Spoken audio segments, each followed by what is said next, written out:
Hello, fellow watchers and enjoyers. It is I, Piggy, and I am being picked up. I just very quickly want to say something before I do the intro.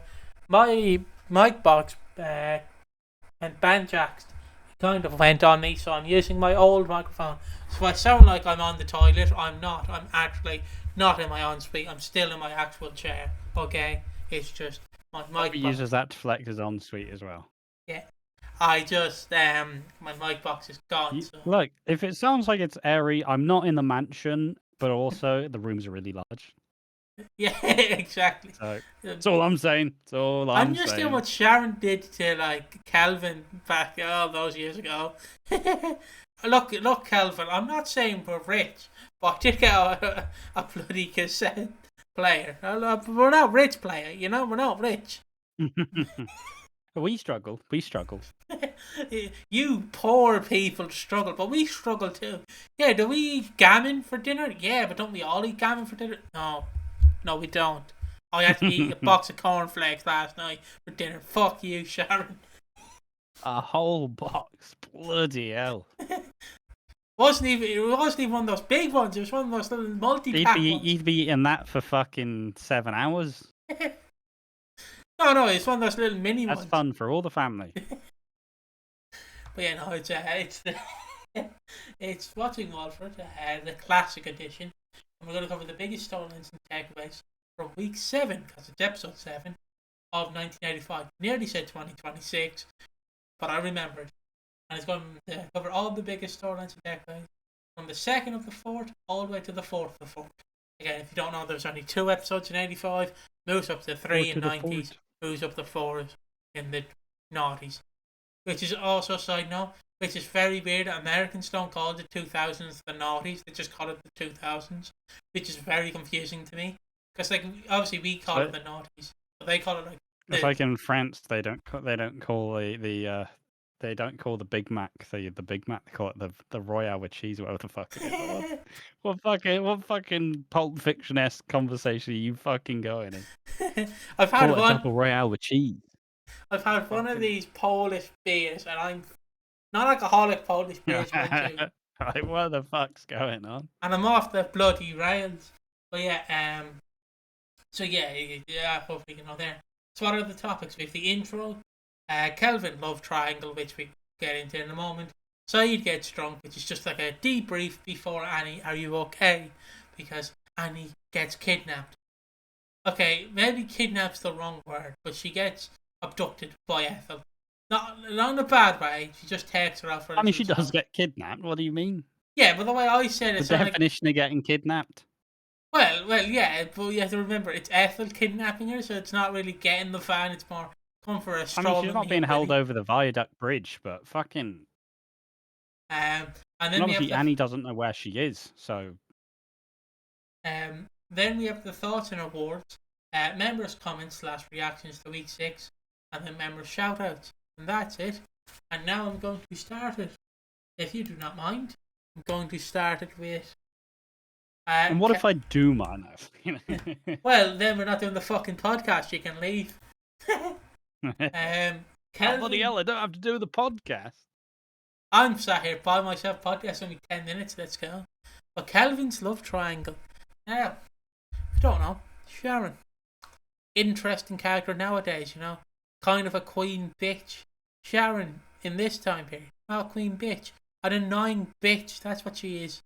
I don't know why I'm using the word bitch a lot. I'm fucking doing WWE. She's very entitled and likes to get what she wants. So she's very selfish. And look, I fucking hate early Sharon. And any scenes that early Sharon does, I hate them. I don't know why. She's just selfish. Well, she's allowed to be. She does have Den and Angie as a fucking parents. And they're both selfish as shit. So it's no surprise she is the way she is. But it doesn't make early Sharon any easier to sit through. Yeah. I will just reiterate. I can't say that word. Fucking never mind. Moving on. I will just say that yes. Sharon and Michelle are both trying to get Kelvin under their wing. Michelle offers to cook dinner, And Kelvin's like, fuck it, free dinner, let's go, we vibe, we fucking vibe. Lou obviously comes in when they're about to snog, which I said in the reactions. It's weird, but it'd be a lot weirder if if Lou turned around and went, well, Kelvin, room for one more, let's go, Michelle. But yeah. Well, I mean, it's the kind of funny thing, really, where if there's anyone that you don't want to walk in when, I mean, first, Michelle don't fuck about. There's no cross wires here. I like Kelvin. I want to kiss him. I'm gonna kiss him. No fuckery here. She doesn't care. She'll go for what she wants, which I think is refreshing. And yeah, so she just goes to snog him. Lou Beale comes on in, ruining everything. And so then Kelvin and fucking Michelle have to deal with Lou Beale, like just chatting as well. Like, oh, what's going on here then, buddy? Like that's nightmare fuel. It's like going on a date, but midway through your mum turns up, and she still thinks you're with your ex. It's like, who are you again? Oh, it's just like Terry, that. You know, remember Terry, your ex? Like, wait, Mum, I told you we're not together anymore. He actually looks quite like him. Are they twins? I'm like, Mum, please, don't. Actually, just let me do my own thing, please. Actually, they've got triplets, I'll have you know. Come through the entire family lineage. But yeah, I keep wanting to say fucking Ethel. It's Lou. Obviously, Lou's sitting there talking with bloody with Michelle and Kelvin, but obviously Lou's from a different time period. If you couldn't tell, she definitely is. I mean, you just see her sat there, and you can just tell it's like, what incredibly racist thing is she about to come out with? Because like fucking, he's saying, "Oh, have you ever tried putting paprika in cauliflower cheese?" And then Lou's just kind of sat there like, "Variety's the spice of life." Just fucking, it's like, oh, didn't say anything bad. Could have been much worse. She could have been like, "Give me 5 minutes, I'll be back down." Fucking puts on a minstrel show. What the fuck, Lou? What the fuck? that might have to be edited out. Hopefully not. But like, yeah, it's thankfully not as bad. She just says variety's the spice of life, which is fair enough. She doesn't do anything deeply offensive, which is lovely. Yeah, unlike me. But yeah. So after that, Sharon's like, hey, Dad, you know you love me, don't you, Dad? You really love me, Dad, don't you? Can you buy me a cassette player? And he's like, no. So, please. Okay, fine. I'll give you £2. I think the cost like £10. I don't know what price would be. And then she gets £10. She buys a cassette player. I keep thinking of the Walkmans, but I think that's it's not a Walkman. Yeah, no, the Walkman's a CD player, isn't it?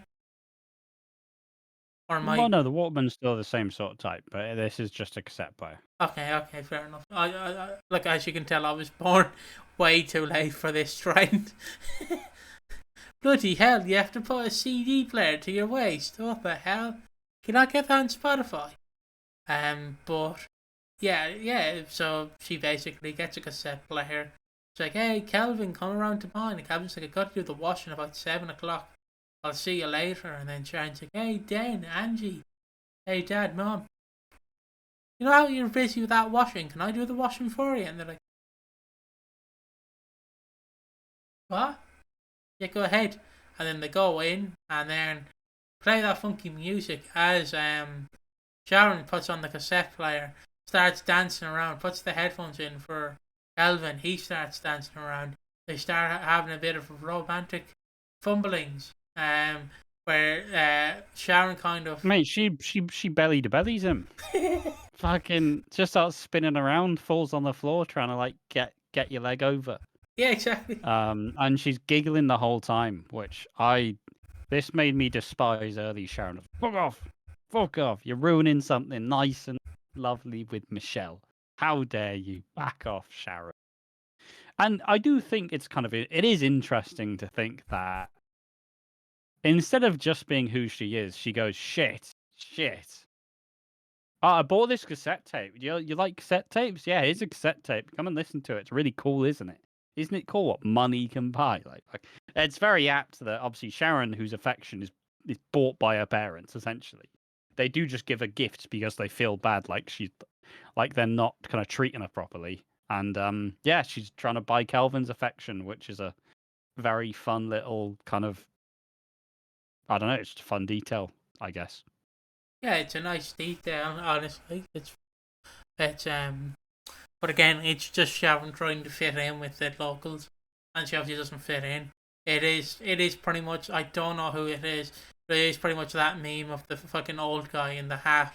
How do you do, my fellow kids? Because she clearly does not fit in. Not knowing Steve Buscemi like this, fucking. I just think it's the fucking guy from Saw, but I know it's not the guy from Saw.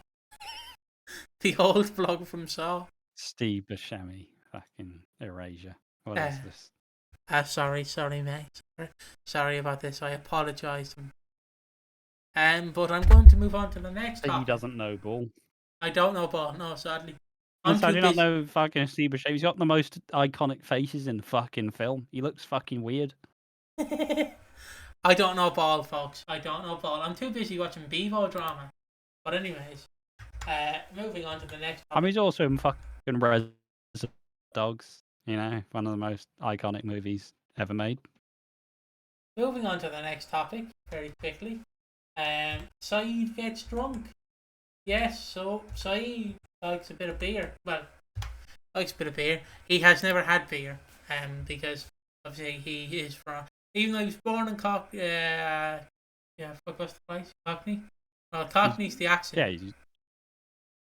Well, he's born a Londoner essentially. Yeah. All right. Yeah. There we go. But he's obviously raised. Yeah, I assume he was born in the East End of London. Yes, and he was raised with different beliefs, like beliefs that his parents would have.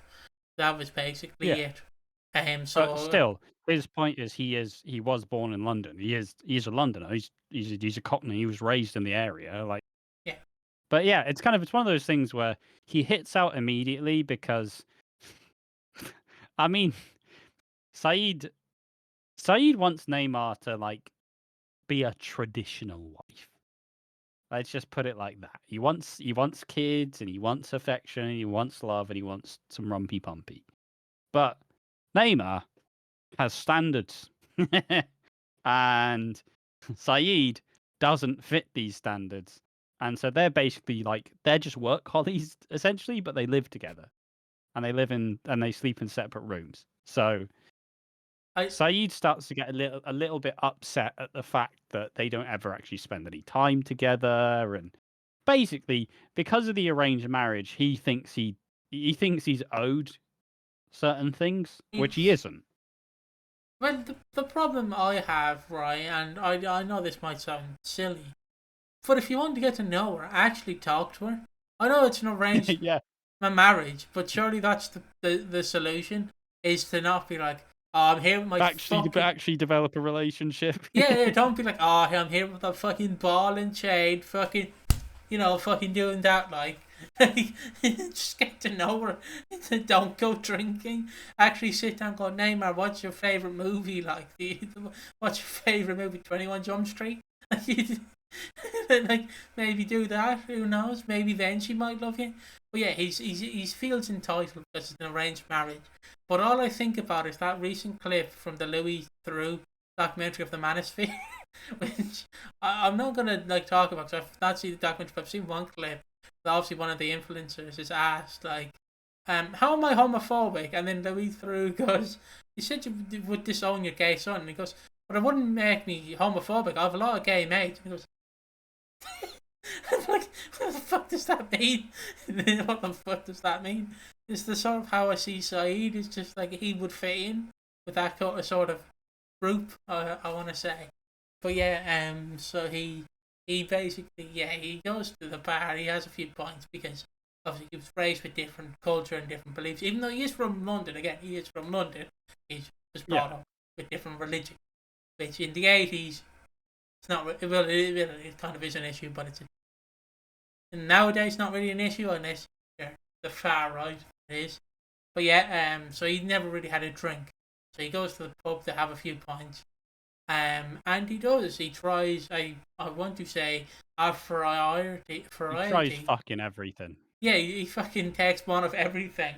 Like we get a funny little bit where we get a really funny bit where Lofty and Den become a double act. It's like, oh, what could he drink? A beer.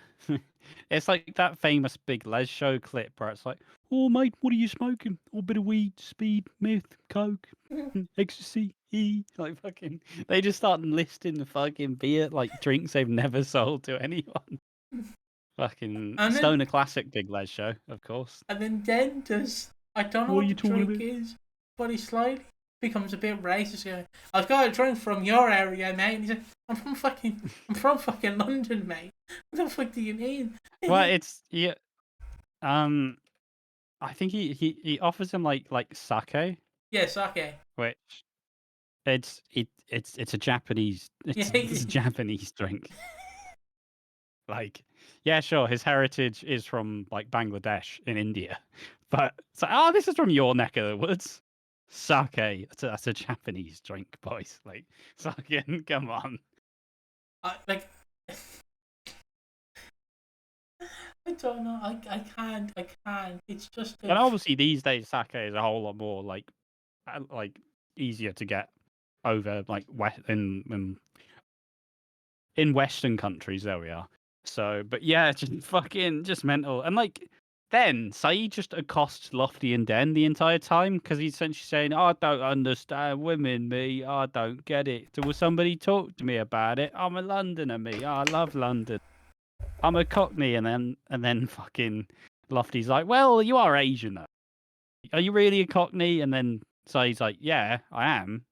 But it is an interesting conversation, especially in the 80s with a lot of racism around, especially after the Nick Cotton stuff. Like he is a Cockney. He's a fucking Cockney. Like, yeah, sure, he doesn't sound like one, but he was born and raised in London. He's been involved in the culture, but because he is Asian, because he's not white, essentially, he is just viewed as foreign. And yeah, sure, it does put him at odds with everybody else. It's why him and like Neymar don't really. I mean, they don't really have that many fucking friends. People don't really look. They look at them as foreign, essentially, and you can.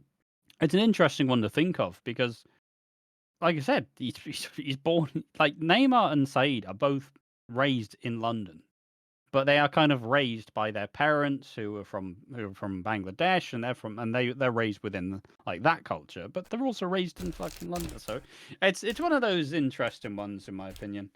Like it's a good thing to tell, especially as well, because it's not like I mean even just fucking ask Tony, like fucking ask any of the minorities in London if they've fucking faced any racism at that time, and they say what on a fucking daily basis. Like, yeah.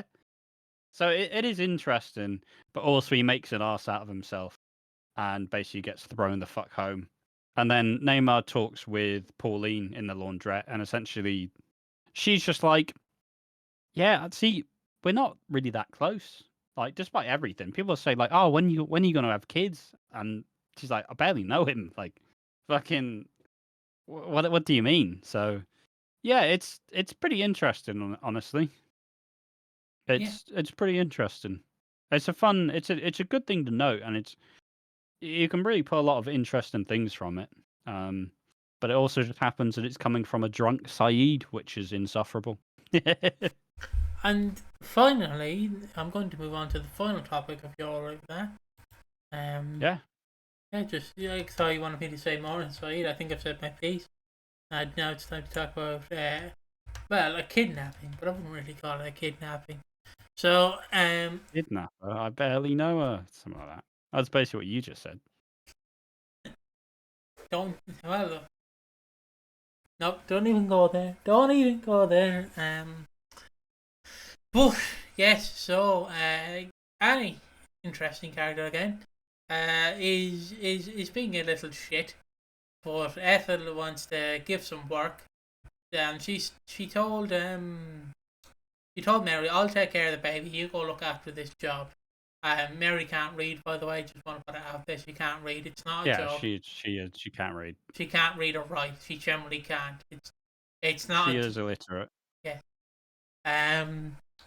Which me and Mary have something in common then. But I can sort of read. I can barely read. Okay, I can read one sentence at a time. But yeah, so she goes to see that, and then Ethel gets, just takes the baby out on a stroll essentially, and just everyone's worried sick because she's technically kidnapped the child. I mean, she has just kidnapped the baby. Like, I mean, fucking, this is the definition of kidnapping. You leave the baby to go. Ethel says, "Hey, look, here's some candy. You should go get the candy." That being a job, and then when she gets back from getting the candy, fucking, she's gone with the baby. She's kidnapped her. She's fucking kidnapped the baby. I don't. Nah, my Ethel would never. My Ethel would never. And then we get some really interesting parts as well because, like I said, Ethel and Lou, for example, they're not going to be the main starring characters in this era because, like, as time's gone on, a lot of older actors do get more spotlight in shows. But back then, they were just, they are just the old characters. You're building for the future. You're not really going to have Lou Beale be a main, like, starring role. She is just going to play an old woman, essentially. But we got some really interesting tidbits, and it kind of comes to what we've been talking about on the classic podcast, especially that Luke's been mentioning, that, Ethel is quite alone in the world, and she is definitely at the precipice of being, like, left behind. So she sees Mary with a baby who, let's be honest, Mary wasn't exactly trying to have a baby either. And she just kind of looks at it with just a bit of hate, really, just a bit of kind of disgust, like, how, because her and William, they tried to have kids, but it just never happened. Just never happened.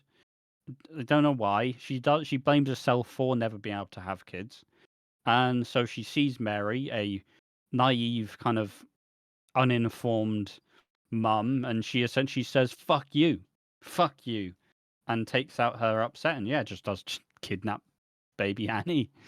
And obviously, everybody's all looking out for her, all scared. And then Ethel just kind of shows up again, just like, "Oh, what happened?" Ethel, you took the baby. I just took her for a stroll. What do you mean?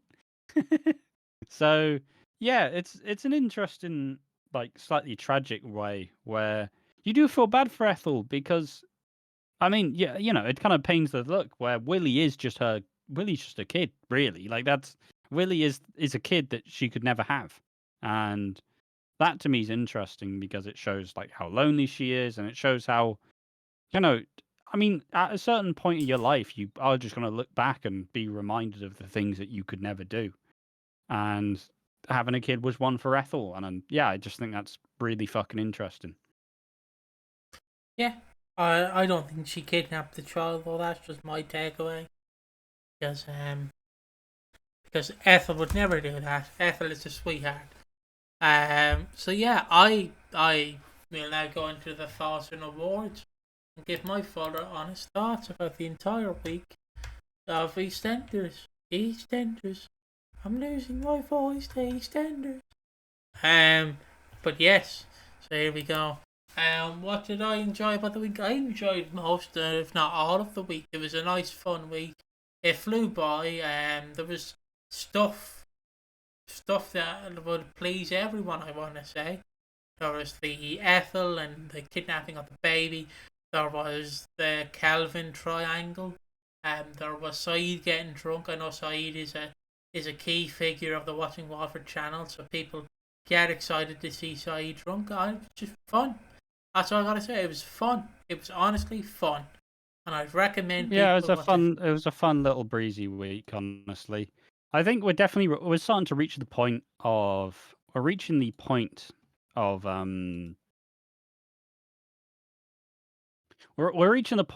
classic EastEnders that I do start to remember all that. Like, I obviously remember all the stuff that's happened up till now, but I think we are getting to the point where where this is where, like, my attention peaked initially, and I was like, yeah, this is fucking cool.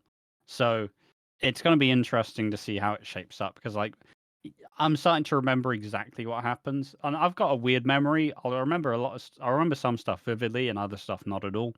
But yeah, I just remember these episodes very vividly, and they do hold up, and they are interesting, and they tell some interesting stories. And that's kind of that to me is always the interesting part of this version of EastEnders, where it's more like Brookside in a sense, where it's not kind of fast paced and it's not ridiculously action packed. It is just supposed to be real, and the second it stops being real is fine because EastEnders obviously becomes something else entirely.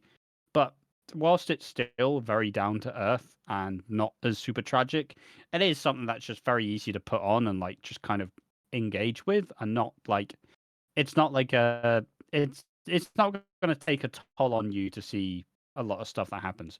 Obviously, tragic shit does happen this year. Let's not fucking act like it goes any different. But yeah, it's very it's I'd say it's quite comforting in a way. Yeah, and now it is time for. Oh, no, that's the wrong overlay. It's now time for the awards. What are the awards, Piggy? Well, we have the Julia and Tony Award, the Sue Osmond Award. Julia and Tony, just to give more clarity, is the Chris Glenshaw Award on the Modern Podcast. It's the most promising. We didn't really know what to name it, so we just named it the Julia and Tony because they were the original executive producers. So there you go. And then we have the Sue Osmond Award / Saeed Award, and that is most useless, now known on the Modern Podcast as the Anthony Truman Award, just in case you don't watch the Modern Podcast. Then we have Underrated, and then we have Who Needs Slapping Down, which I know we could change to something else on this one, but I like Who Needs Slapping Down. I think it should stay. Because the only other thing I would be putting forward is we change to this stupid woman. But I can't really do that every week. Might offend the woman fans we have, all one of them. So, yeah. So Julia and Tony, the most promising for me. Oh Jesus, I'm going to have to give it to like Ethel, like just to see where Ethel goes, because like her taking the child and being sad she never had a kid is really sad to me. It's really like heartbreaking because I wish she did have a kid. Hold on. Because if she had a kid, then we could bring her back for future like storylines. And like today would have been great, but obviously she never had kids, so it's just sad, really. And what's the most promising for you? I do have to agree with that kind of aspect. It's just very cool. It's multi-layered. It's very complex. Just like the Golden Circle, there's many layers to it, and you can we all take different parts of those versions. So a lot of interesting ways to relate or find it different. Most promising though, I'm excited to see more Neymar. I'm excited to see that relationship develop, and obviously knowing how it ends, I'm excited to see a certain man get some fucking comeuppance. So yes. Up next is the Sue Osmond Award. What's the most what? That fucking yellow cream liqueur drink. That's getting Jesus. I don't know why that peaked. That's getting a fucking Sue Osmond Award. That's getting most wooden. Yellow cream liqueur. Sue Osmond. I do have to say, just Saeed's drunk acting, to be honest. Or just him just fucking accosting everybody in the pub. I'm English. You're Asian. I'm English. Asian. English. Asian. Fucking give him a break. Don't give him a break. No, don't, Saeed. Underrated. I am going to give it to Saeed though. No further questions, Saeed. I'm gonna underrated. Michelle. I like how Michelle goes for what she wants and doesn't give a fuck who's in her way. It's way better than Sharon trying to fucking tempt anybody else away. Oh, Sharon likes him. Well, I like him too. Fuck you. Yeah.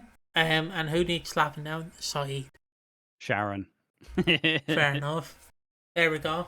That was very quick of awards. But we ball. We fucking ball now. Oh wait, no, it's 29. They ball now. So now it's the memberships and comments. I'm gonna have to very quickly just bear with me. I'm gonna pause it. Welcome back, and yes, now you know by now what this is. This is the members' comments and reactions to week 6. Now, we didn't get much comments, but we did get one man. What a man that is. And we're going to kick it off straight away. I need to just very quickly change my Brave overlay as well. There we go. 3, 2, 1. There we go. I've 2 Brave overlays if you don't know, people. So yeah, the first 2 comments come from Luke the Ultimate. They've changed their name. Luke the EastEnders archivist. I'm just going to call it Ultimate Whovian. I don't care. And they say here, this is the reactions to week 6 of the reactions that we did. And he says, don't mess with Ethel's belly. It will explode. Nick needs to be careful with who he's messing with. And he also says, because Ash says this in I want to say the first minute or so, about Ali's hair being like you could just like bounce it off the ground. He does say Ali's hair is definitely like memory foam. Where you just bounce it up like a basketball. Which I've seen of recent photos. Well, I don't know how recent it is of Ali. He's aged tremendously. Oh, he's also got fantastic hair still, which is crazy. Because I do that kind of weird thing where you're like, I don't know if people do it, but like you've watched. Well, it's that kind of thing where it's like, where are they now? What are they doing now? Yeah, and then it's like sex offender. Oh no. But obviously not in Ali's case. Ali seems like a lovely bloke, but just to put it out there, I don't want to check his Twitter. But it's like I did that for Ali, and then I went, oh, where's Sue Osmond now? Dead, man. Fucking yeah. hell. Fuck. Yeah. Fuck me. But yeah, now we move on to the other comments. This is all by Luke again. We start off with my main takeaway this week is how successfully I drained the life force from both Ash and Piggy. That's a thumbs up. Yes, it was definitely the finding limits. We're finding the limits. And then obviously we were fucking knackered. I won't obviously read out what we said, but yep, we left a comment, and then he put, so sorry, I hope you slept well after. Did you sleep well, Ash? I did not. No. Alright. I'm going to read the long comment last. So alright. In answer to the question about how long will we have Mark Fowler around this particular stint, his last episode will be covered in next week, so this week's podcast. Thank you for leaving that. Yeah, he does just vanish from this point onwards, unfortunately. I mean, we kind of seen hints of it, where obviously him talking with Kelvin, he's a little bit standoffish with him. But for what the original plan was for him to just racially abuse him, and obviously David Scarborough went, no, not doing that. And lo and behold, history has changed. My awards for week 6, Luke again, are this week the Julia Antonio award goes to Mark Fowler. What I personally see as his real moment of standing up to himself against Nick. I think what really hits home for Mark is seeing that Nick will threaten anyone, even someone like Ethel. From that point, the hold Nick had over him starts to lift, and he begins to question whether what he's doing is right, which, especially as a teenager, can be very hard to do. My underrated goes to Ali Osman. I think him being a big part of the fight back against Nick is great for his character, and shows he's not just a thug, but someone who stands up for what is right. It also puts him alongside Tony as a family man, and being mentioned in the same breath as Tony is never a bad thing. In 85 EastEnders. I mean, it's one of those things where you know how back in the day where you had Paul Truman, he left and he went, is it not just a little bit racially odd to just make me a drug dealer and a criminal and a thug? And you can't really suggest that these characters in the 80s were just depicted like this, like they kind of go against a lot of what some people, probably racist people, would expect the characters to be. So, as I always maintain, Tony is a stand-up guy, and Ali has his demons, but fundamentally he's not a bad man either. So, The Sue slash It's good. Saeed. It's good representation in a way, is what I'm trying to say. The Sue slash Saeed award for most wooden goes to Saeed. He's just there. Yes, he's a part of the fight back against Nick, but he's no help. Mostly just gets battered. Just gets battered himself. It was Neymar. I'd have taken my chance to get rid of him. And finally, who gets the slapping down a board goes to nasty Nick Cotton for all the racist remarks. Were they racist? Who knows? Yes, they were. Yes, they clearly were. And aggression we've seen, nothing is worse to me than him trying to rob Ethel by force and threatening poor Willie. Yeah. Yeah, but Ethel fucking fights back, which is great. I do want to say, right, because I wonder how many takes it took to actually for him to put his boot on Willie. Because, like, that... Mate, that dog, I feel like he would easily move. Like, Yeah, that's what I mean. How did they get him to stand still, is my question. Did they just, have someone off camera holding treats up, stay still, Willie, stay still? He just got that mad aura. Just doesn't care. Willie is aura farming. What's the fucking quote? Cool guys don't look at explosions. The titles for these Willie episodes doesn't look at were Nick Cotton with the episode boots 11. on his fucking neck. He doesn't care. The titles for these episodes were episode 11, The Messengers, and episode 12, Scorched Skills, Silks, and Other Delights. Not bad. And now we have some questions.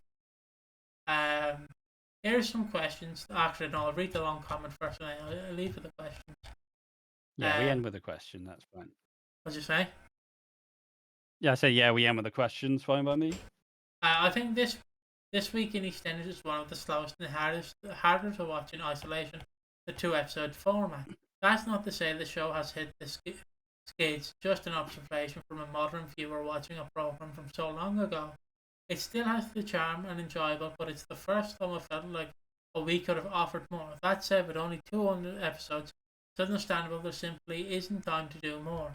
What I do like is that it feels like a turning point for the square. Although people affected by Nick's schemes have decided enough is enough and it's time for a change, to quote Owen Hart. Rest in peace, King. And it's time to show them that they won't be exploited. This is particularly shown by Ali and Tony. Ali has run into Nick since episode 1, famously. The fight being barred in the first stuffed up where Nick puts his fist through the window. If you don't know, he puts his fist through the window.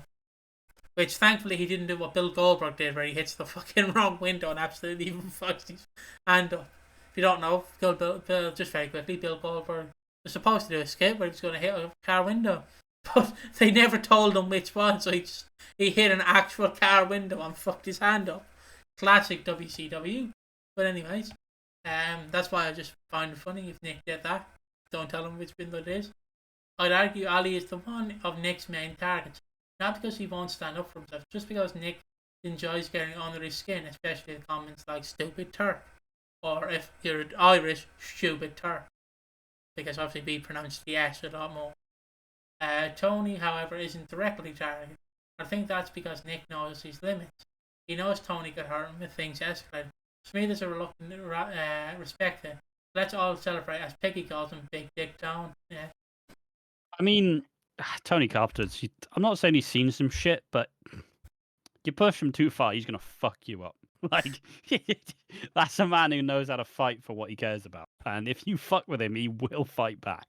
I definitely feel like he has that respect where, there's always one person in your neighbourhood or in, your area where you don't want to know them, but you just respect them because they will fuck you up. Yeah. You mess with them. I feel like the only example I have is sadly To Kill a Mockingbird, like the character Boo. I think his name's Boo, where he doesn't come out of his house, he just stays in his house until the end of the film, and he's just stood in the corner, but everyone respects him, but they are scared of him. I feel like it's like that, or like my nanny's brother on the farm she lives on.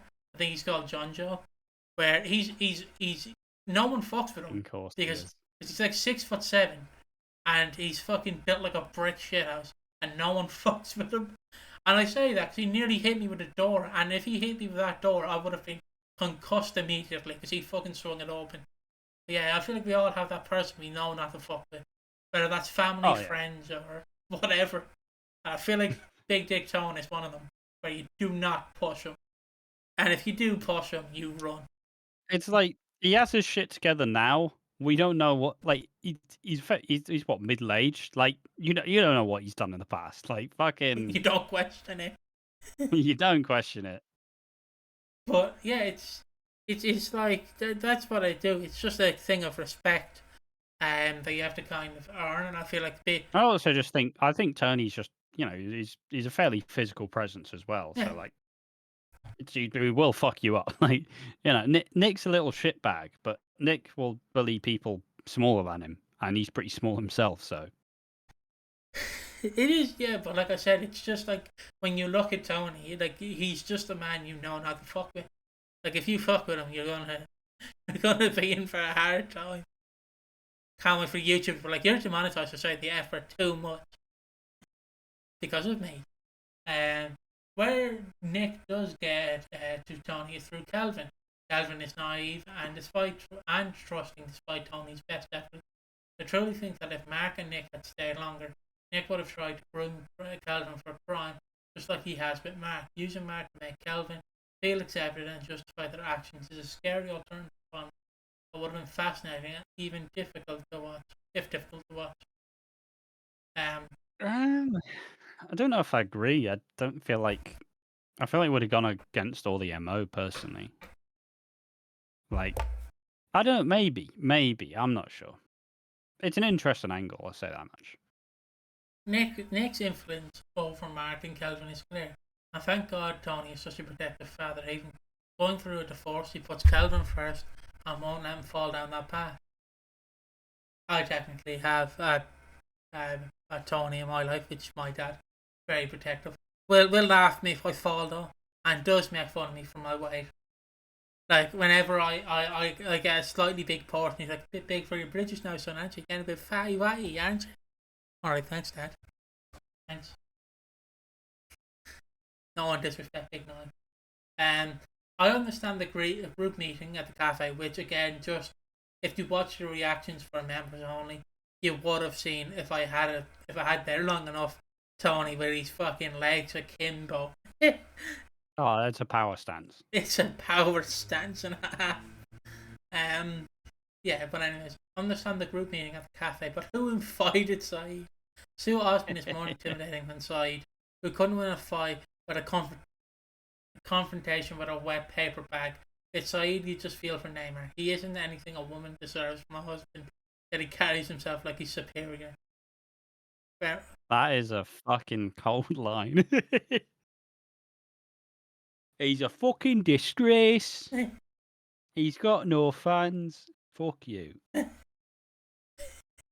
For me, episode 12 is the standout, with as Nick's schemes begin to unravel. Theft, drugs, and selling stolen goods all coming to light. Which again, we need to reiterate. We need to point out here that he's laughing at me. He's laughing at me. We do need to point out that he is selling stolen goods in the same place he fucking lives, which is fucking rookie move, you idiot. Rookie move. But bloody hell, I've noticed you've recently lost a rolling pin. Well, would you like one that's the exact same make of it? Oh, that's just my rolling pin. No, it's not. It's like, how do you know it's your rolling pin? Well, that dent there, that dent in that rolling pin, that's my dent. It's got my initials on it, man. No, it's not. No, AP is not like Ash Piggy. It's not Ash Piggy. It's Albert Paul. What are you on about? It's a different bloke altogether. I was just seeing if you were gonna like accidentally dox any names or anything. No, I was very carefully trying to not say your last. Figure out the initials. Yeah, yeah. It's like I can't say his actual last. What do you mean? You let people know that my first name starts with an A? It's not like it's in the bloody fucking on the screen right now. How do people fucking know that? How? I do sometimes by accident do dox his full name, but then I also sometimes don't forget to not dox it. So it just depends. Just depends about feeling saltier. Salty? I don't know. Anyways, yeah, the confrontation with Mark, Nick, and Ethel is hard to watch. And maybe dislike Mark for going there, knowing the trouble Nick can cause. Also highlights the differences between Ethel, Lou, and Dot. Dot is deeply religious and wants to believe Nick is good, which is something we will see later on and throughout the entire tenure of when Nick and Dot are on screen together. But what also will make the chemistry between Nick and Dot great is the fact that the people who portray the characters, like the actors, are actually great friends in real life. And yeah, I forgot. I know like Dot's name is June Brown, but I was like, who? What is fucking John Altman? Yeah, John Altman. John Altman and June Brown are great friends in real life. So Well, well yeah.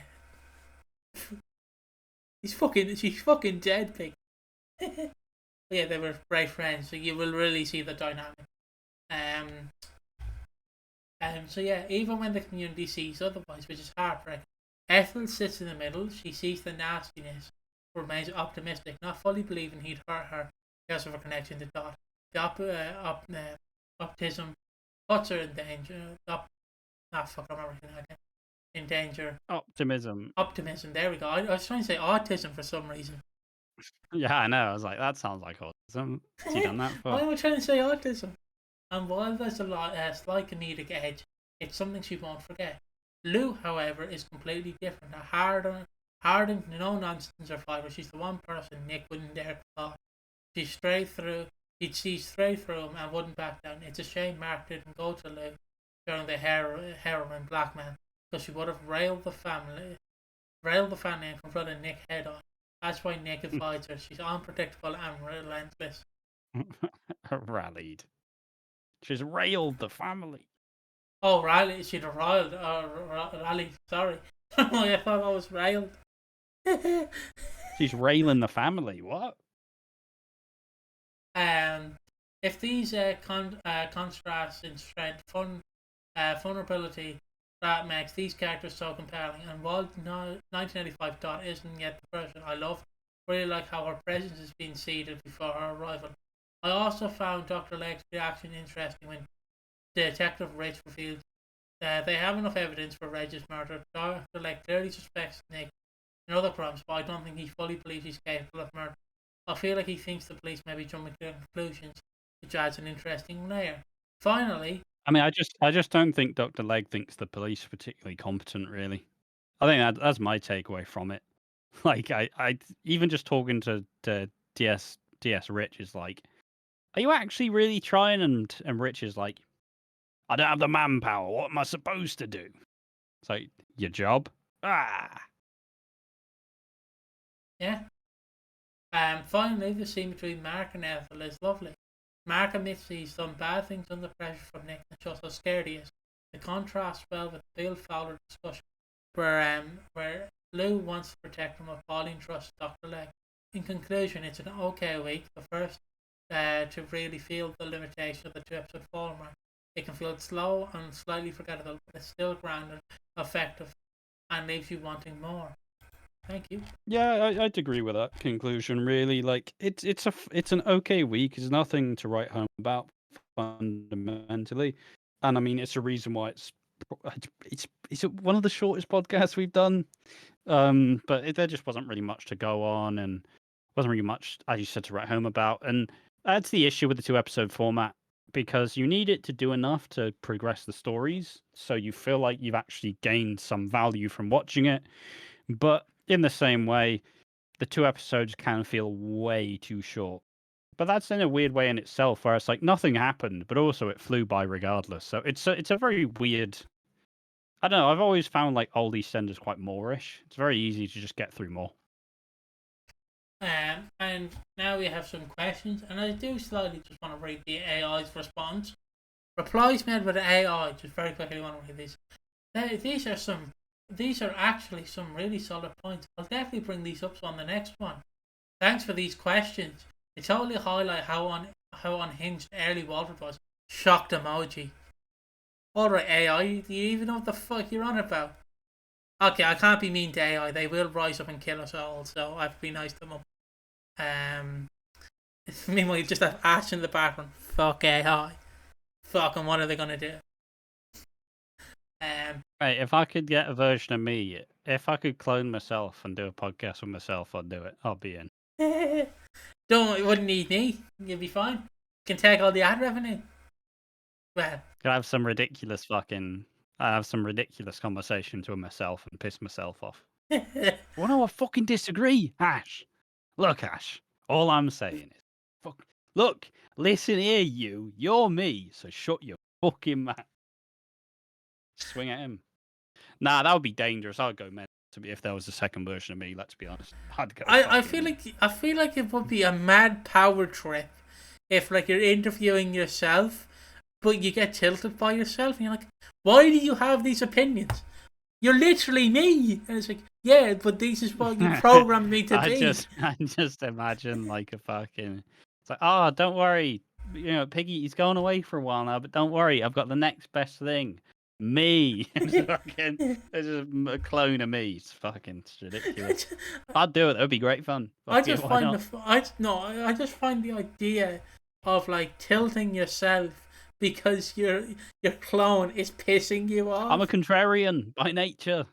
Like on a bad day, I'll just fucking argue with people for no reason.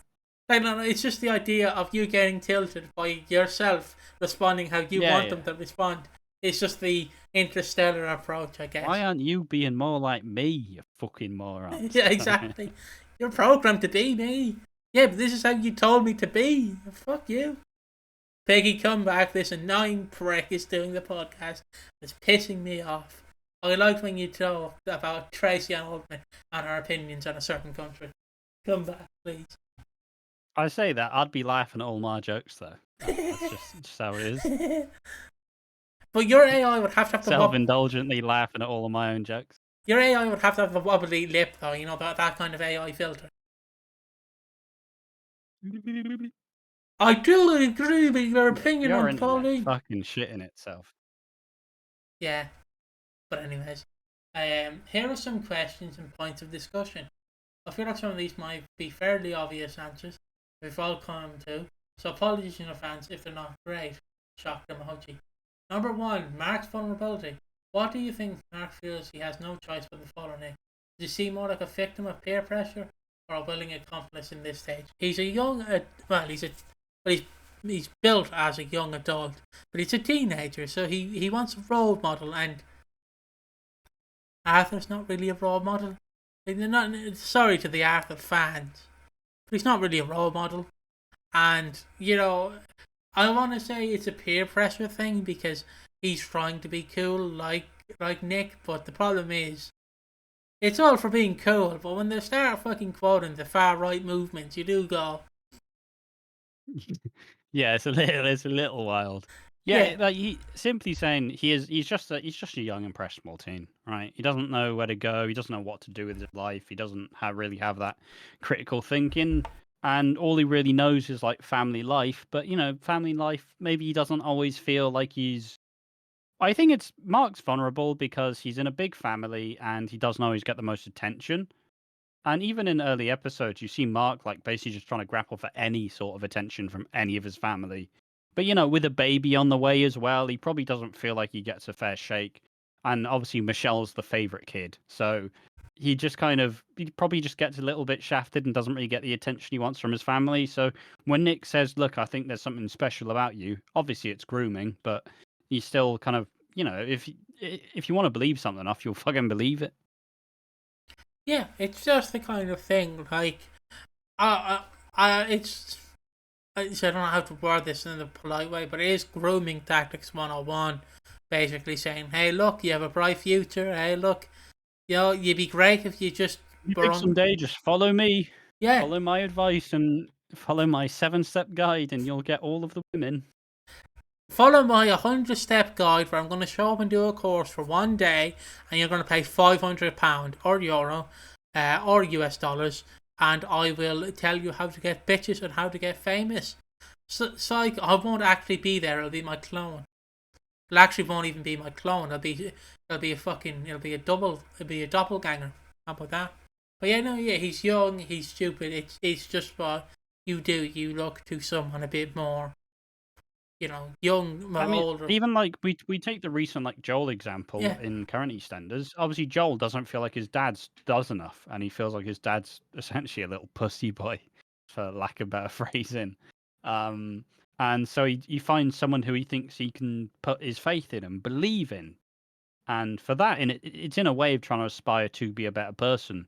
But yeah, I'd simply Mark's in over his head. He doesn't fully realize what he's getting into, and by the time he does, he obviously vanishes. And it's kind of like he's taken a little glimpse into the slightly darker world, and he's went, "Ooh, yep, nope, fuck that." And then when Nick goes to threaten Ethel, a family friend, someone he's known since he was a kid, suddenly that all makes him go, "Oh yeah, this is real. Like this isn't just selling a couple dodgy calculators. This is big." Yeah. And I'll move on to question number 2.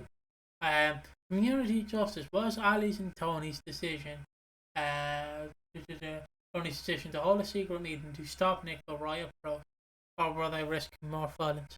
The pro, it's a bit of A and a bit of B, honestly. To me, at the very least, to teach an idiot or teach someone who's in the far right movement, who's very racist, like to finally teach him a bit of respect and how to respect people of different minorities, is just to beat the shit out of them. I know Ash is going to try, don't say that, but sometimes if people are too big for the bridges, I'm not saying beat them up, but it is better to give them a taste of reality, in a sense. I know that's very much coming across as like, if you know a racist, beat them up. I mean, a reality check is something that people need in a way. I don't think that was I don't think it was the intention, but it worked. Yeah. Essentially, I don't think it was the intention, but beating the fuck out of him did work. So therefore, you just go, well, bruised a couple knuckles. As long as he's not bothering us anymore. It's not the same, but it is basically like when your parents don't your parents don't let you get your own way, so you're like, I'm gonna run away from home, and they pack your bag and like, go on, run away, and you go down the street and you're like, Mom, come collect me. It's like that. It's seeing if they're actually gonna bite. Yeah, it's that kind of thing. So obviously, it's just teaching them a lesson, which again I do agree with in certain circumstances. Obviously, if you're someone who can't physically fight, there's other ways, but only how someone will know their comeuppance and how it feels is if you treat them like that, honestly. And it's like current day, when there's a bunch of neo-Nazis around.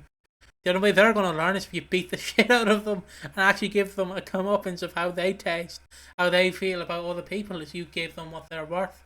And that's just how it works, sadly. Violence is not always the solution, but when someone's being a dick, the only way is violence. Sometimes, just don't go overboard. Like as long as it's taboo in a sense. But yeah, it's the perfect way they approached it, really. And yeah, that's all I gotta say. Alangula is sending a message. Yeah, just to slightly distance myself from what Piggy just said. Yeah. But you can imagine. But yeah.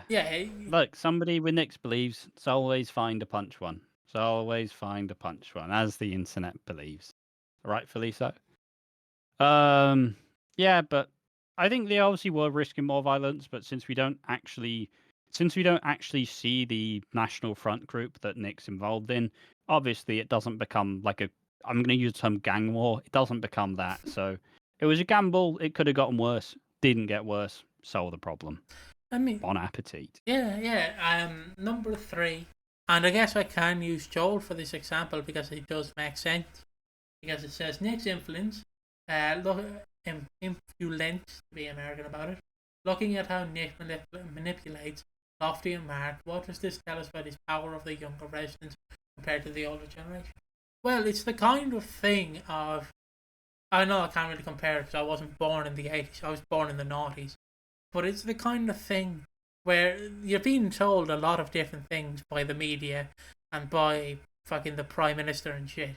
So you don't really know where to go, in a sense. You're lost in the world. Like, again, your dad, for example, if you were born at this time, your dad would have been laid off from working in the mines because Thatcher shut them down, and then you're trying to figure out what to be, and obviously being a chef and being like sort of a more feminine role of jobs is slightly not looked upon, and doing all these sorts of things that we are deemed normal nowadays might not be normal in the 80s. So it is very much they don't know how to go and they don't know what to do, and they're lost and looking for direction.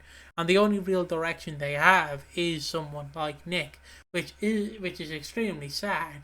But again, they're going to be given the talking points 101 to lure you into a false sense of hope and to get you to join, because again it basically is how modern politics works as well, where it's like, we're not the problem, it's not our fault we can't work, it's the minorities. And obviously people go, yeah, because that's how it works. The only real comparison I can do is the Lois Griffin one, where she's obviously doing the American politics, and then she brings up that one event in 2001 as her talking point for everything, and that wins the people's votes. It's that sort of approach, where like if you bring up like you're not the problem, it's the other people's fault, then obviously you're going to side with them a bit more. It's generally the whole point of inherently, the working class, the biggest plight of the working class is being told that each other are the problem. And that's it's a tale as old as time. Let the idiots fight whilst the people at the top get to laugh at how much damage it's doing. That's generally the whole point. It's been a big thing for a long time, and even currently in current like modern day political like standards, let the idiots fight and let all the people who are actually doing all the horrific shit get away with it. That's just how it is. Mm-hmm. So that's typically and I also think in that way as well, like even at this point in the 80s, right? Most of the dads are out of work. Not most people can't afford to live. What jobs are the sons going to get if the dads are taking all the fucking jobs that have been taken over? But equally, I think it's just Nick embodies something completely different, right? Like, let's say you're in something of a fucking crossroads of your life. You don't really know what to do. Maybe you see someone who you see someone who you're immediately attracted to, who you wouldn't be otherwise. Maybe they have like a fucking ridiculous hair color, or they just stand for something completely different that you never would. Suddenly you're more drawn to that person because you're going to want you want something different. You want to experience something new. And I think that Nick will represent like a completely different like lifestyle to like the family fucking kind of domestic bliss that, like Mark Fowler or Lofty are in now. Everybody naturally wants to belong, and they want somebody to feel like they belong with. So I think that's typically why it is. I think Nick is just, he's got the fucking leather jacket, he's got the slick back hair, he's got the tattoo on his neck. He stands for something completely different. And maybe they think that if they go along with it, maybe they'll like kind of do well on top of it. But obviously that kind of mirage of what Nick's putting out there doesn't tell the whole story of what like being a fucking heroin junkie and doing a shitload of crimes and being a massive racist. So they don't really understand how deep it goes, but like the initial image is probably the one that brings you in. Yeah. Moving on. Number 4, Ethel versus Nick. Why do you think Nick, who is portrayed as a dangerous character, is able to be challenged by someone like Ethel? I don't really have an answer for this, but what I will say is Ethel is like, even though she's not really someone you can fuck with, because I feel like she could still fuck you up. How I view fucking hell, sorry. How I view it is she's an older character. She's been through the war. She knows her way around of like how to do this. Like, she is generally someone you do not want to mess with. And yes, she may not have the family to back her up. All she has is a fucking pug. But she at the end of the day, like, is something you just don't threat, because if you threaten Ethel, you have to deal with Dr. Legg. And again, you don't know Dr. Legg's past. He was a Jewish person living through the war, which again is another person you don't fuck with, because he had definitely seen some shit. So yeah, it's just that kind of thing, man. It's you can, when you're challenged by an older person, it definitely opens your eyes. It's all I'll say. Like, especially from this standpoint. And yeah, very much. I mean, I think for me, I think it's the fact that it's too. When he sees Ethel, he sees Dot. Yeah. And we always know that Dot has a that Nick has a soft spot for Dot, and as much as he always says he wants to like ruin her life and make her pay, he still loves her deeply, and he'll never go that extra mile. And I think when he does that to Ethel, I think he doesn't really, and that's the thing with Nick, right? Where he does do some awful shit, and he does become a murderer in that, and he is technically a murderer now. But if it's something that reminds him of his family or that, he doesn't really want to go through it because he doesn't really want to deal with the shame that comes from being Dot's like criminal son. So I think it is just the Dot factor to me. Like he just wants the money. He doesn't actually want to hurt Ethel, but you know, if he does all this pomp and circumstances, also now Mark's watching, he can't not do it. If he doesn't, he's a bitch. So he has to do something. And I'm sure he doesn't really care that much that Ethel got the better of. Yeah, it might bruise his ego, but that's probably reading too much into it. Yeah, but he probably doesn't care. He probably won in the end. But he technically did win in life. He died in 2000 in the show, and he died in 2015 in the show. So who really won in the end? Was it Ethel or was it Nick? Probably Ethel still. Let's be real.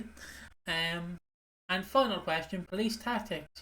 Was it appropriate for Detective Fitch to share sensitive details for the murder case with Dr. Clegg? How does this reflect the small town feel of Walford in 1985? Just underdeveloped industry, really.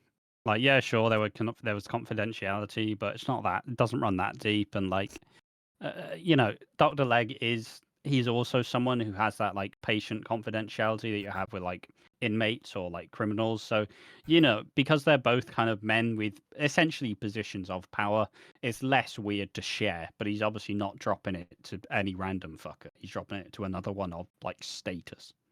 Yeah, and you've summed it up perfectly, which now leads us to the final bit of the podcast, which is the membership shout out. That's a lot of S's, right? And here we go, membership shout out. So in the fans, we obviously have Ollie Kingston 7530. We have Luke X62X6. Please get a better name. Don't mean to be mean. I mean, it's just YouTube. Some of the names don't compute properly when it's actually just YouTube shouting out. Some of them are different when you see them online. And we in watchers we have Dizzy Flora, Luke the EastEnders archivist, the Friday Solace, SD Cricket Fan, and the Rivets. So thank you for basically giving us money to continue and to basically supporting us. Thank you for supporting us. It's the main thing. Yeah. God, thank you for giving us money. I like money. Hey. Fucking Mr. Krabs over here. I was going to wrap it around. Thank you for the money. No, I was going to wrap it around. I was going to say thank you for... I like money. No. That's how that translates. No. I was going to wrap it around saying thank you. Thank you for the money. I appreciate it. It helps us a lot with the channel and the growing of the channel. And I don't know if it helps the growing of the channel, but it helps us enjoy and feel like we're doing something important. Yeah. But with your support, it does mean that people are actually watching, and it isn't just some fucker in the comment section like there was at the time of recording this on the 24th of March. Going, you talk about Callum's personality transplant. No, I won't. Get off his dick, player, please. But thank you again for everyone who continues to support us and continues to watch us and will support us through anything. There's a few videos out for members already. Just want to put it out there now, like us playing Peak. And when this comes out, hopefully, just let me check the dates. So I am correct. Fall Guys should be out. Fall Guys should be out because this comes out next Thursday, unless you remember this gets uploaded straight away and released for members early. But yeah, Fall Guys should be out.